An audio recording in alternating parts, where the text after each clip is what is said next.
የኢትዮጵያ ብሔራዊ ምርጫ ቦርድ ከሴንተር ፎር ኢምፓወርመንት ኢትዮጵያ ከተሰኘ ሲቪክ ማህበር ጋር በመተባበር ባዘጋጀው የስልጠና መርሃ ግብር ላይ የማህበሩ ዳይሬክተር ዶክተር ብስራት ኤልያስ ስልጠናው በስነ ዜጋና መራጮች ትምህርት ላይ ያተኮረ የአሰልጣኞች ስልጠና ሲሆን በጎፋ ዞን ከሚገኙ 4 ምርጫ ክልሎች የተወጣጡ የተለያዩ ማህበረሰብ ተወካዮች መሳተፋቸውን ገልጸዋል።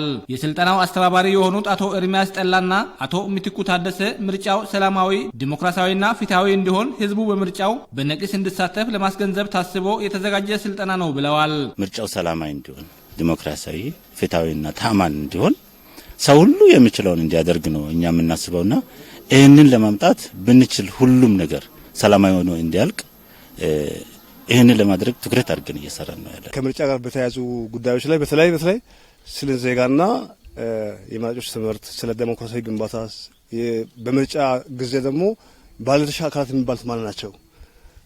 እነዚህ ባለድርሻ አካላት ሁሉም ተሳትፈው ምርጫው ሰላማዊና ዲሞክራሲያዊ ፍትሃዊና ተአማኒነት ያለው ምርጫ እንዲካሄድ ሁሉም ባለድርሻ አካላት እንዲሳተፉበት የሚያደርግ ነው። የጎፋ ዙሪያ አንድ ምርጫ ክልል አስተባባሪ አቶ በላይ ባበና በምርጫ ሂደት ላይ በንቃት መሳተፍ በዲሞክራሲያዊ ስርዓት ግንባታ ውስጥ በአገር ጉዳይ ላይ የመወሰን ስልጣን መገለጫ ነው ብለዋል።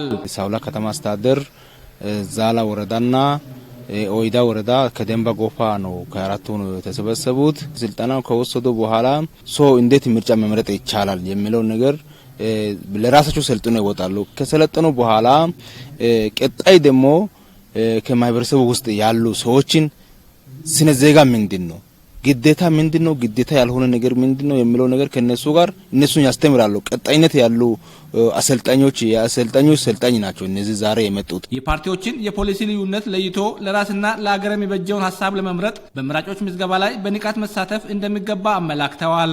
ከተለያዩ የማህበረሰብ ክፍሎች የተውጣጡ የስልጠናው ተሳታፊዎችን አነጋግረን ተከታዩን አስተያየት ሰጥተዋል።